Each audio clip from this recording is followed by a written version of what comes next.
This is Dr. Schmidt. This is a quick video on congestive heart failure. So I had two guys with the symptoms of overweight and swollen ankles. And sometimes the swelling of the ankles will go away during the nighttime because you're laying flat on your back.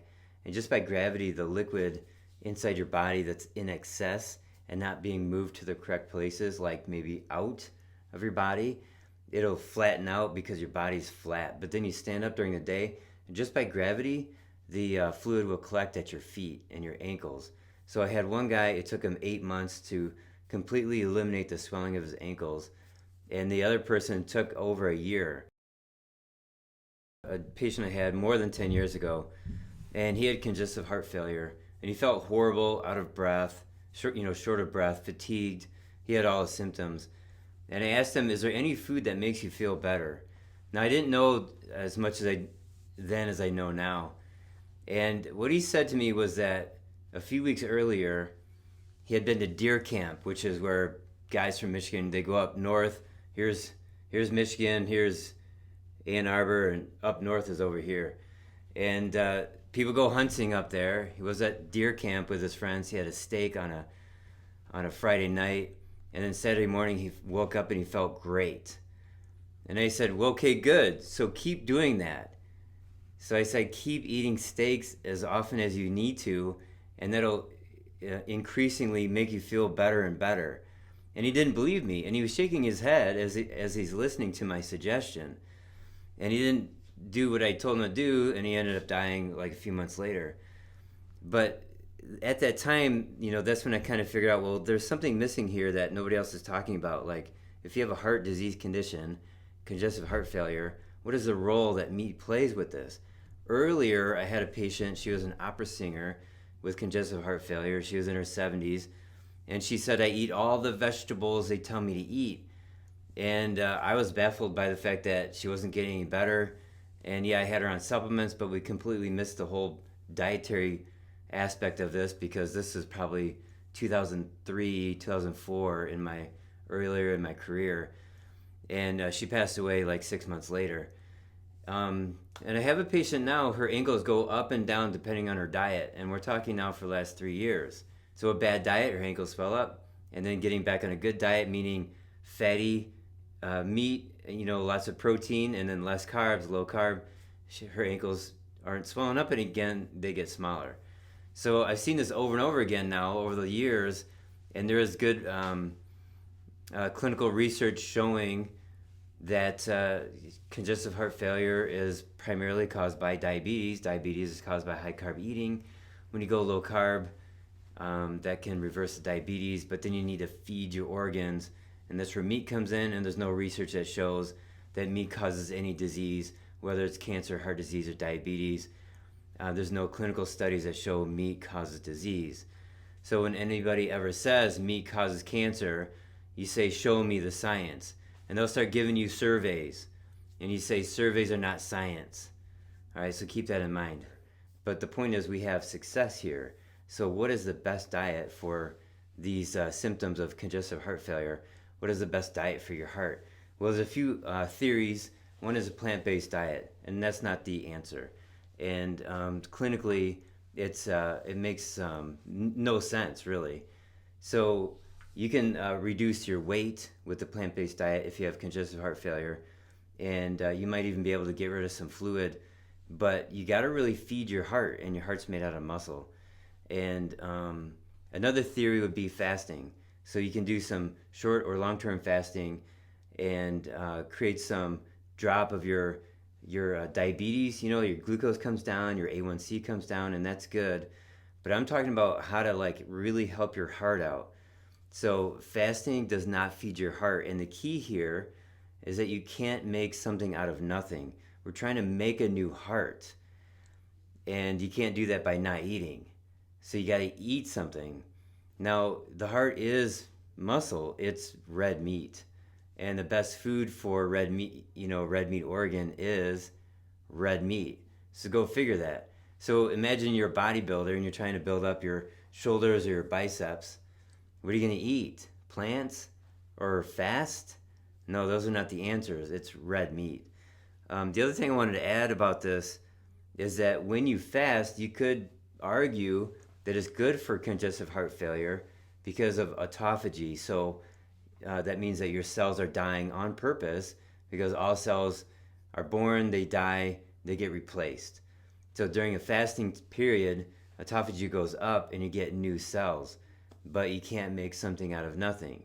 So fasting does give you new cells, but why don't you feed your body the constituents it needs to create new cells? And you're trying to create new cells here for your heart. Again, it's red meat. Now, another aspect, though, about congestive heart failure is, how does the blood leave your big toe and come all the way up to your heart? It's not the heart pump action that's creating the flow from your feet up to your heart.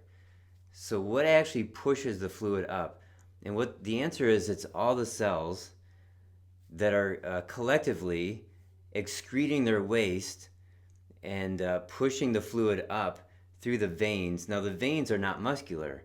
Arteries are muscular, and they can actually move like this with the heartbeat. But veins are not muscular. It's just a tissue. And so when blood is going up the vein like this, there are some valves in there that will prevent the blood from going back down. So when you have swollen ankles, you lose the integrity of those valves in the veins. You lose the integrity of the veins.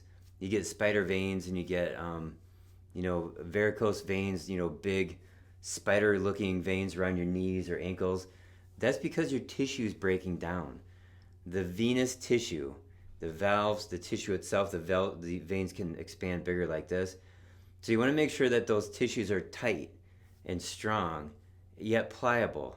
And how do you do that? Meat. Plants don't repair tissues like that. Meat does. So getting back to how do you get your fluid up from your big toe to your heart, imagine all the cells, they're all excreting, and they're dumping their waste into the veins with collective pressure up your ankle, up your calf muscles, like in the area up your leg. And so, having said that, the cell membranes of every single cell needs to be smart and strong, and also permeable, meaning like it selects the waste products that need to leave out. Now, what is the cell membrane made out of? It's made out of fat. Okay, now if you have a cell and inside is a nucleus, you can remove the nucleus and the cell is still alive and it's perfectly fine. But once you damage the outer cell membrane of the cell, that's when the cell dies. And it becomes dysfunctional before it dies. So part of the reversal of swollen ankles is the repair of all the cell membranes of every single cell in your big toe, in your feet, all the way up, so that they can push out the fluid, the waste out of their inner space, and then push fluid up your body against gravity. So, and what's the best food for that? It's meat. The cell membranes need to be filled with happy, nutritious fat, animal fat. So the name of the main component of these cell membranes is called phospholipid. And I'm going to read off some of the top foods that contain the nutrients for the phospholipid cell layer. And here they are: eggs, organ meats, lean meats, fish, shellfish. So those are all animal foods, obviously. And then you got cereal grains and oil seeds. So there are some cereal grain oils, such as we have sesame seed oil, we have wheat germ oil that we sell, but it has to be very fresh. So the wheat germ oil that we sell, it comes in a little pearl like about this big, and you can't buy these in big containers that are just free-flowing liquid when you pour it out, because they're rancid within a few days. So you got to actually preserve the freshness of that oil in a pearl. That's very important. So what are the pore sources for these nutrients in foods? Those foods are leafy vegetables, fruit, roots, and tubers. So the point again, if you have congestive heart failure and you have swollen ankles and your heart's beating erratically, the best food to eat is meat, especially red meat, and then throw in some liver. And you want to get as many B vitamins as you possibly can. And I have a machine called the Heart Sound Recorder, and it measures how the valves are operating the motion of the valves, and we can actually pinpoint with specific nutrients to repair the heart function and structure so that the valves meet up properly, and you can see the health of the heart getting better and better and better over time. So I just wanted to do a quick video on the best diet for congestive heart failure, because most doctors will tell you to avoid meat, to avoid fats, and eat a plant-based diet. And that's absolutely not the right advice whatsoever. So if you like this information, please give me a thumbs up, share, and subscribe.